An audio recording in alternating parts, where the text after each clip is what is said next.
మాట అంటాను, గత కాలంలో పొందుకున్న మేలు మరిచిపోయిన వాడు నమ్మక ద్రోహి అంటారు. నమ్మక ద్రోహి. దేవునికి నమ్మక ద్రోహులు ఎంతమంది ఉన్నారు? దేవునికి నమ్మక ద్రోహం చేసి దేవుడు చేసిన కార్యాలకు ఏ మాత్రం కూడా దేవుడు నన్ను ఎలా ఈ స్థితిలో ఉన్నానంటే కారణం ఎవరో తెలుసా? ఈ స్థితిలో ఉన్నానంటే కారణం ఎవరో తెలుసా? నన్ను బ్రతికించిన డాక్టర్ గారేనండి, ఆ డబ్బేనండి, ఆ పొలాలనండి, ఆ ఆస్తులేనండి, నా భర్తనండి, నా భార్య, నా బంధువులండి, లోకంలో అన్ని చెప్తాను. కానీ ఆ టయానికి వాళ్ళందరినీ నీ ఎదురుగా నిలబెట్టిన దేవుని మర్చిపోయి దేవునికి స్తోత్రం.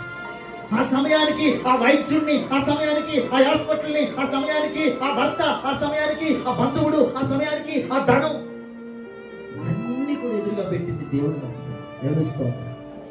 10 తెగుళ్ళ చేత ఐగుప్తుని భయపెట్టి ఇశ్రాయేలు వెళ్ళిపోండి అనేటట్లుగా చేసిన దేవుడు గుర్తులేడు అంటారా?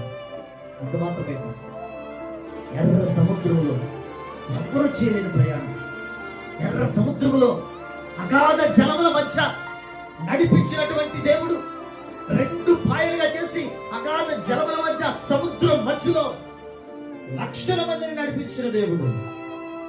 ఆయన చేసిన ఆశ్చర్యకార్యం గుర్తులేదంటారా? దేవుని స్తోత్రం.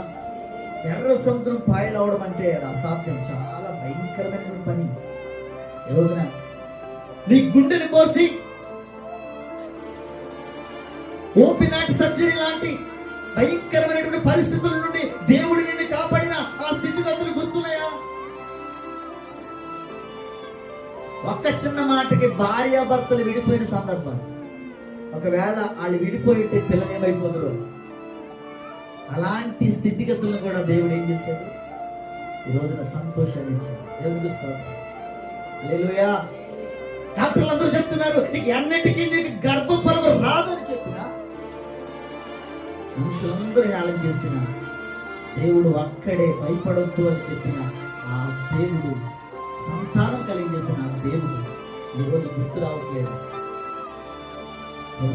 దేవుడు చాలా జాగ్రత్తగా నిన్న వారం జరిగిన సాక్ష్యమే ఈరోజు గుర్తుంటలేదు. గతకాలపు ఆశ్చర్యకారులు ఏం గుర్తుంటారు?